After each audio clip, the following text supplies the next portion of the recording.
Welcome to the Celebration of You. I'm your host, Holly Dowling. I'm thrilled to share with you incredible people from all over the world who are living and leading extraordinary lives. From overcoming immense adversity to discovering the secret sauce to leading with courage and grace. Their stories are going to bring you hope and inspiration. Now, let the stories begin. What an exciting day, and what an exciting guest that I get the talk about having the honor of having you on. And I'm going to say it appropriately. I would like to introduce Dr. Darcy Tannehill to the world. Darcy, thank you for being with me. Thank you for having me, Holly. It's great to be here. Well, and you know what I love? We were laughing earlier, but I was like, you're the true doctor. You go, well, I'm not what did you say? You go, I'm not a medical doctor. I go, no, you go, but you've spent more time in the books because you have more PhDs and degrees than anybody else with doctor. That's true. It takes a long time. You're right. Yeah. So I'm really grateful and excited to share what's going to be quite riveting for people to hear this, the story of what you've been going through. But before we get to that, can you just share with everybody, I mean, you've had such a history in the education space. Just give us a quick update of what you're doing right now. You're a current professor, right? I am. Yes. Professor of Education at Robert Morris University in Pittsburgh, Pennsylvania. That's correct. Spent most of my life, though, as an administrator. It was the illness that we'll talk about, I'm sure, that took me to my professor position, which I really, really enjoy. But I spent most of my time as an administrator and predominantly in non-traditional education, helping adult students get their degrees in a variety of ways. So that's where I spent most of my time. And you're still actively involved. As a I am, yes. Yeah, this is your life. It's your passion. It is. Yeah. And what's crazy is that you've spent your life being in education and helping others and believing in the power of that. And yet what I love so much about the story we're about to share is that you, to me, impacted and empowered me about how we need to own our health and we need to be educated and educate ourselves. So you took what's been your life passion of educating others to truly living it for yourself. So, you know, and I mean, this is going to be kind of a rocky road because, you know, I want to start where you started having some weird, odd symptoms that I want people that are listening to truly stop what they're doing and listen to this, because I think many of us experience very random, odd symptoms. And sometimes we just blow it off, or we go to a few doctors and then we think it's going to go away. And in the midst of all of this, you also had a traumatic experience within your family. So where do you want to start, Darcy? Because I don't even know where to begin. Should we go to the first symptom? Yeah, sure. And I'll try to make it as succinct as possible because it is a many-year journey. The first symptom was GI issues. I thought it was a reaction to food and maybe some food allergies.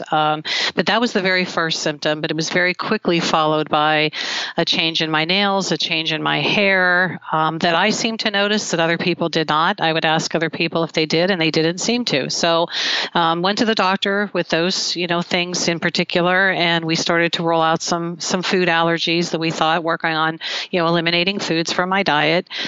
We also did some basic blood work, which showed that I was vitamin D deficient, which is very typical for somebody that lives in the northeastern United States. And so I began to take vitamin D. We also decided to visit a dermatologist who included some iron tests, and I found me slightly iron deficient, but not anything serious. But we included an iron supplement and some biotin and some creams that you would put on your nails to try to get some moisture because they were drying out and flaking so badly. But over probably a 6-month period, I saw absolutely no difference. There was no change in anything. So, the next symptom that set in was some dizziness to the point that I actually passed out one morning in my house. And we followed that up in a little while with an MRI. And again, that came back negative, no problems. But none of these other symptoms ever went away. So it wasn't like the GI showed up and then went away. It continued to be the case, as did the nails, as did the hair. So these things were kind of piling on. And you're right, you mentioned the family situation. In the middle of some of these tests and things that were happening and me commuting from Pittsburgh to Chicago for my job, my husband, who had a little bit of a heart issue from his early 40s, had a sudden heart attack one morning and passed away in our house. And so that certainly put my focus someplace else. At the time, I was finishing my dissertation. I was commuting to Chicago. I had 6 rescue dogs in my house that we had adopted. Wow. And so life got really, really difficult, I guess I would say, and extremely busy. And so I started not paying so much attention to the symptoms and just trying to get through everything else that was happening. But a few more months passed after my husband died, and the intestinal issues were really, really bad. So I went to a gastroenterologist, decided it was time to have all those wonderful scopes that we like to have, and everything turned out negative again. He said, there was no problems. He could see some spasms in my colon area, but nothing that he could see as a serious issue. He actually said he thought it was probably the stress of all the things that were happening in my life. So again, those other issues still continued. None of these went away. Yeah. Probably shortly thereafter, I started to notice a fair level of fatigue.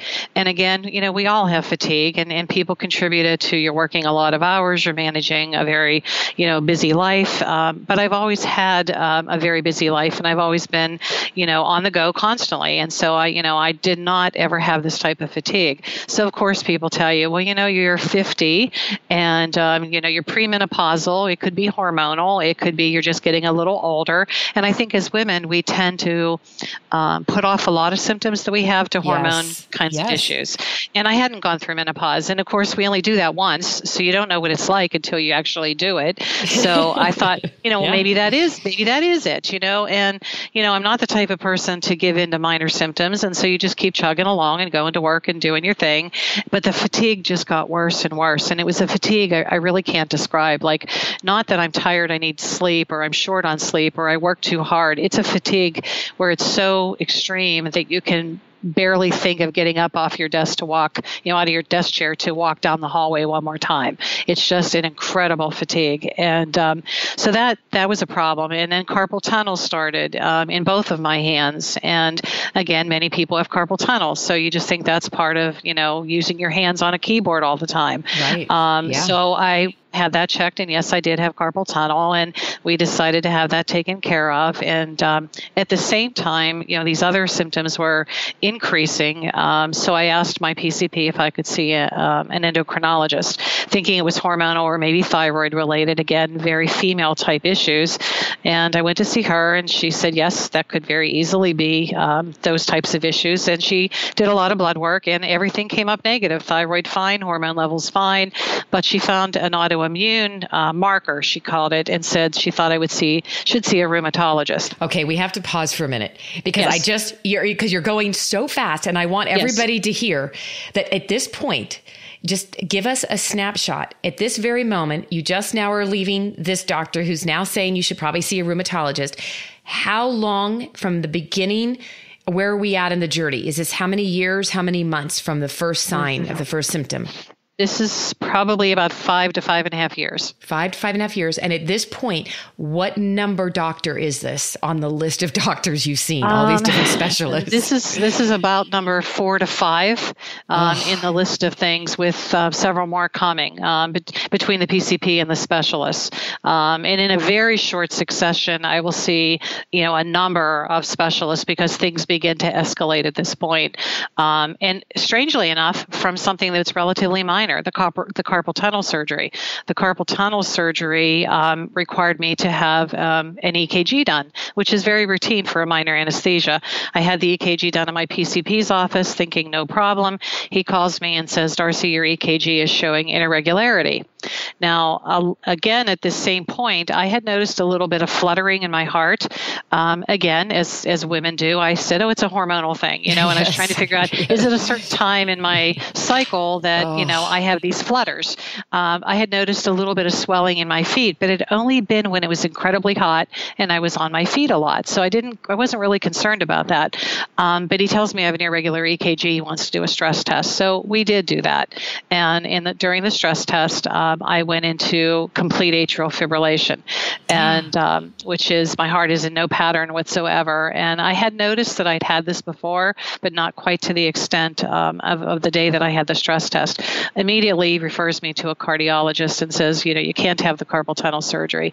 I go to the cardiologist, who assumes that I have blockages or valve issues. He does the dye test, the cardiac CT, and he finds all of my arteries are totally clean and all my valves are totally working fine. And he clears me for surgery, which will be very key, because in the illness that I have that we'll talk about, it is often the cardiologist who misses the diagnosis most often, and that was my case. So he clears me for surgery. I do have the carpal tunnel surgery, and I don't have any problems with the surgery. It's fine, and I actually go to the rheumatologist the very next week with the stitches in my hand from the carpal tunnel surgery, and I'm assuming at this point I have an autoimmune disease, and so I'm digging on the internet. As you had mentioned, I'm really big into education, and I believe in researching. And so I'm not one of those people that looks at the internet, sees some awful disease and says, oh my gosh, my life is over. I do it for research purposes. And I was coming up with lots of autoimmune diseases that seemed to be a match to me. Some of them were very minor. Some of them were much more major.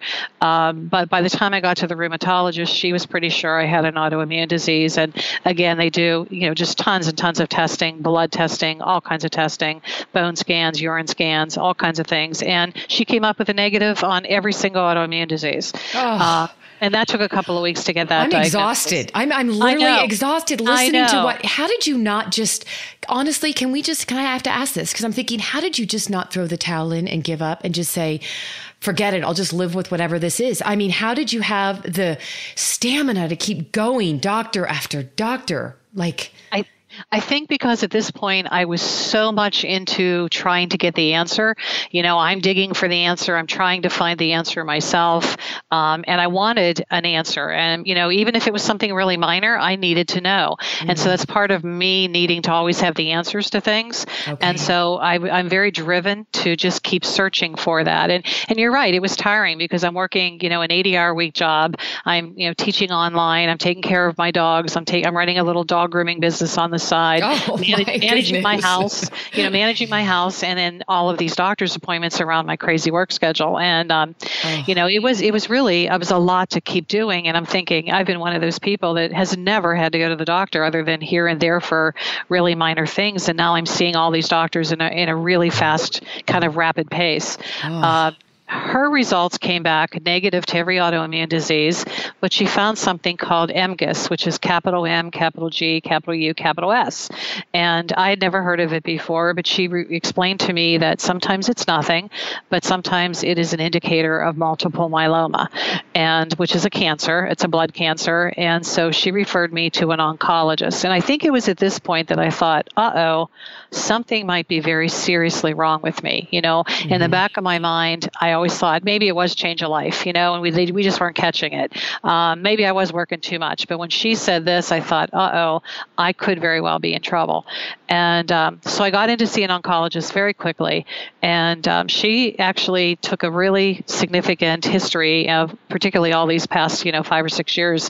At this point, it was getting closer to 6 years. And she ordered some tests, bone marrow biopsy, and again, some other pretty major tests. And it did come back that I had these plasma cells in my bone marrow, which is very indicative of multiple myeloma. However, she said to me, because I had mentioned these other things like the AFib, the intestinal issues, the fatigue, the autoimmune marker, she wanted me to have one more test done, which was an abdominal biopsy. And so she got me into a surgeon very rapidly, and we did a biopsy of my stomach. The fat pad of your stomach is what they do. And that is one of the tests that can very significantly show amyloidosis. And that's exactly what it did show. And she called me and said that you're positive for amyloidosis. And ironically, when I was doing all this digging on the internet, a couple of months earlier, I had pieced the symptoms together and came up with amyloidosis. And to me, when I read the prognosis for amyloidosis was just so very awful, I immediately clicked off and said, you know what, you're not nearly sick enough to have amyloidosis, so it can't be that. And Wow. sure enough, Wow. that's exactly what it was. And so very quickly got into a specialist at that point and, saw him, did more testing, and then, of course, lined up the treatment plan that we were going to take. And that would have been in June of 2012. Which is unbelievable. The journey it took and how many doctors, right? And you know what I love about you, Darcy, is what I love is that you didn't sit there and wait and expect a doctor to be God. You owned your health. You owned saying, frankly, we could all learn from you, is like not give up, keep going, keep moving forward, figure it out. But tell us how rare this is, because that's the other thing. This is very rare. It is very rare. There are about 3,500 to 4,000 cases of amyloidosis diagnosed in North America each year, and it's extremely fatal. 80% of the people diagnosed with amyloidosis will die within 1 to 2 years. So the fact that I am here 5 years later, and this month actually will be the 5-month mark since my diagnosis, on May 29th will be that 5-year mark, is very, very fortunate, and I'm doing pretty well. I've had a lot of treatment, and I will continue to have a lot of treatment. But I'm one of the very lucky ones to still be here and to be able to share what I've learned and what I continue to learn about the disease with people. Well, and you just thank you, because I did not realize that May will be 5 years.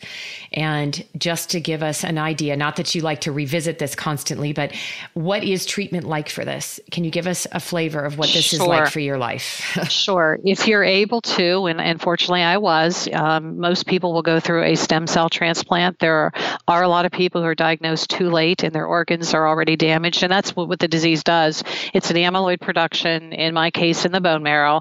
And it gets to the point where so much is circulating through your bone marrow and through your bloodstream that it deposits in your organs. And so people die from organ failure, and it's predominantly the heart and the kidneys that will fail first. There are other issues, obviously, in the GI system, in the liver, but it tends to be heart and kidney failure that will kill the people. Fortunately for me, I don't have significant organ damage. I have a little bit of heart damage, not much, and no kidney damage. So I was able to undergo a stem cell transplant, or they used to call it a bone marrow transplant. Prior to that, I went through 5 rounds of chemotherapy. So it was about 3.5 months of chemotherapy. And then we did cell retrieval. I used my own cells, which is called an autologous stem cell transplant. And then in December of 12, actually on 12/12/12, which is really easy to remember, I had my stem cell transplant. And then that's pretty difficult process to go through. It's a major chemo hit on your body. It's as much chemo as a body can tolerate and still survive. And it basically kills off every cell in your body so that your body has a chance to rebuild all the cells. So it's about a 6 to 8 week process of recovery, being away from most people during the time. And I did it during the winter in Pittsburgh. So I had to stay in pretty much away from everybody.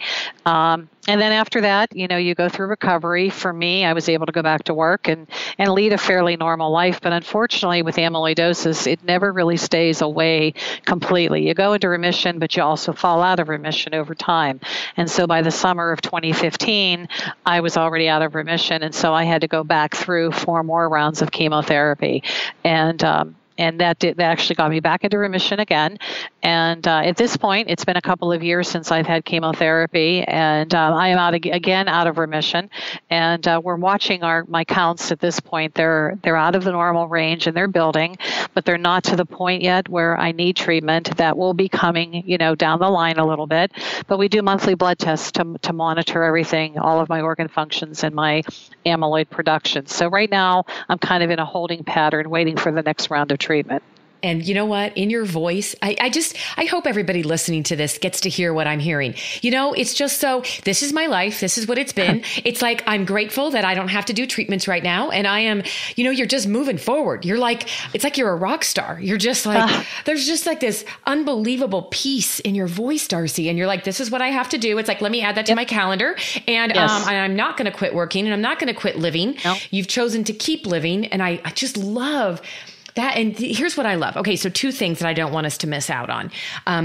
Number one, I think you had mentioned at one point, Did you find out that there is an actual blood test that could have been done earlier on that is a slight pretty good indicator, right? Yes, there is. It's a light chain. It's an immunose fixation, I think is the technical term for it. But it shows lambda and kappa light chains. And in my case, I mass produce lambda light chains. So it's called free light chains, FLC. And it's a very simple blood test that they do. And it can show an elevation of light chains. And while that may not be the total decision on the diagnosis, it can point somebody who is having the symptoms that I was having to much more of an answer. And had that blood test been done, they would have found that I had a very high level of light chains floating in my body, and that would have given a physician a real indication of other things that they could look at very quickly. And that was never done. I mean, it's just something that is not routinely done. And had it been done, I probably would have been diagnosed years earlier.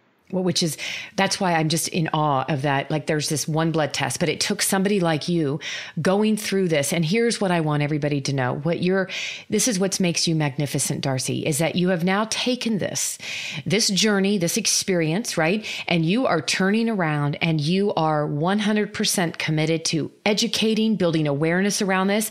You were asked to be on the board and you just went to your first board meeting, right? Tell us tell us all about what you're doing to create awareness and just you're running with this to give back to this world. And I love it. Yep, absolutely. Number one, I don't believe you should ever be a victim of anything, and I refuse to be that victim. I also believe that you need to be a partner in your healthcare. I mean, I have a wonderful, wonderful hematology oncologist, but he looks at me and I look at him as we're partners in this journey.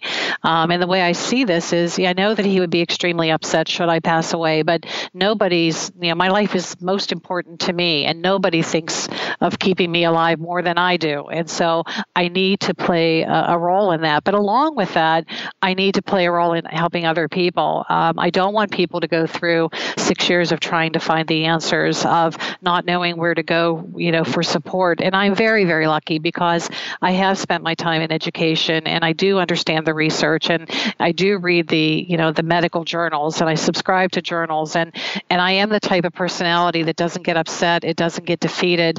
I have never once cried over having this illness, and I never will because I'm not going to let it ever beat me, and it's never going to win. And so I want to help other people who don't have sometimes that ability or maybe that personality, and it's hard for them to navigate through all of this crazy information, and it's extremely technical to understand, and there's a lot of clinical trials, and there's no answers, and there's really no drugs for amyloidosis. We borrow drugs from multiple myeloma. So seeking treatment, seeking the physician to help us is a difficult process. So I got very involved with the Amyloidosis Foundation, which is based in Michigan, and I held a gala in Pittsburgh. It was the very first Pittsburgh research benefit. Last October, we raised over $40,000. My daughter and I were the committee. The two of us did the whole gala. We had 125 people attend and lots of nice silent auction items. And anyway, it all went to the research fund at the Amyloidosis Foundation. And the mission of the foundation is research, grants to physicians, awareness to patients, and support.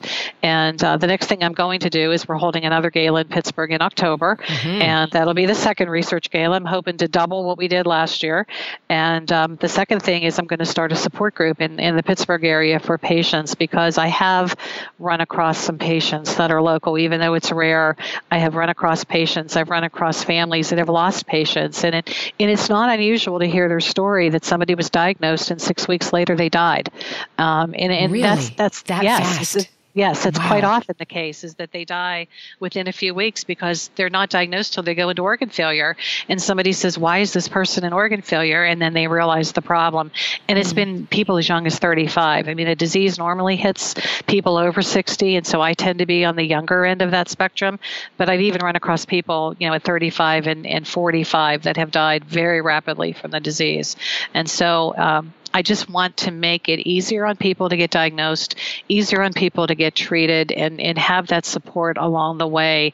And that's kind of my mission now is, I've changed my career from, the crazy administrative career to my professor position, which is a little less stressful and a little less work hours. And I'm devoting it now to spending time with my granddaughter, who's extremely important to me, and making as many memories with her and the foundation and the cause of amyloidosis. Oh, I just, as I was listening to you, I was thinking, and I'm sure it's not one more thing you need on your list, but when you mentioned having that local support group that you're starting, what would it take to have you do a virtual support group worldwide, or at least across the country? That would be wonderful. I would love to do that, and it's something that I would, I don't know, we could do it through Facebook, we could do it through Skype. There's lots of ways, but that's a fantastic idea. All right. So I'm going to totally challenge people that are listening to this. Number one, Darcy just gives you an injection of hope, an injection of love, and you give us a kick in the pants, Darcy. It's like, who are we to wake up having a bad day, right? It's like, no, we're just going to take this and run with it. It's what it is. And just being that reminder of who we are as human beings, and the privilege that we have to take what we've been given and then do something to make this world better. And I just respect the heck out of you. I appreciate you for that. And as I was listening to you, and I want people to know, go to my website, go to hollydowling.com, leave a comment. If you would like to help create a bigger part of this awareness that Darcy is starting, and you, by the way, she's having her next gala. And if you are anywhere in Pennsylvania and anywhere near Pittsburgh, October 27th. And for those, I'm getting ready to launch my elite retreat, which is at the beginning of the month, Darcy. So we might need to have you there. I'd love to be there. I would love to be there. I think we have a lot of things, but I would love for people that are interested in helping you create this awareness. Leave a note on my website, hollydowling.com, but I would love to hear, because what you're doing, Darcy, we need more people stepping into the space of creating awareness for things that have been personally we've been impacted by. And, I have to ask you a question that came over me so strongly. I have no idea where it came from, but I'm listening to you, and I can only imagine other people are going to wonder this too. I would love to know, top of mind, my friend, what do you attribute to your incredible spirit and your tenacity? What is that? I think the way I was raised, I was come from a very strong line of women. My grandmother was like this. My mother was like this. I saw my father was sick when I was just a baby, and my mother had to manage that and work and raise children and take care of a sick husband most of her life. And my mother also had a terminal disease, and she died at the age of 69. She never once gave up. I mean, she had 200 and some blood transfusions, and she was just such a wonderful role model to me, as was her mother before her. And I'd like to think I'm setting that example for my daughter, because I see a strong woman there, and my granddaughter, who's only 4, and we're hoping to raise her in that same line. But I honestly, Holly, don't know any other way to be. I love it. I knew there was something, and it's what gives you your strength. And all I have written here, I put your spirit and your tenacity. They're just, it's fabulous. Thank you. Thank you for being with me, Darcy. Oh, you're a blessing. Can't wait to see everything next to come and all the money that you're going to get to keep raising awareness. So thank you. Thank you so much. You're welcome. Thank you for joining me for another awesome celebration of you. If you were inspired by this story, please share it with your family and friends and hashtag Your Story Matters. I'd love to hear from you, so please leave a comment on iTunes. And absolutely, please come to my website, hollydowling.com. Leave a comment there too, and while you're there, pick up your free gift. Most importantly, though, just remember that your life is a gift from God. What you do with it is your gift back.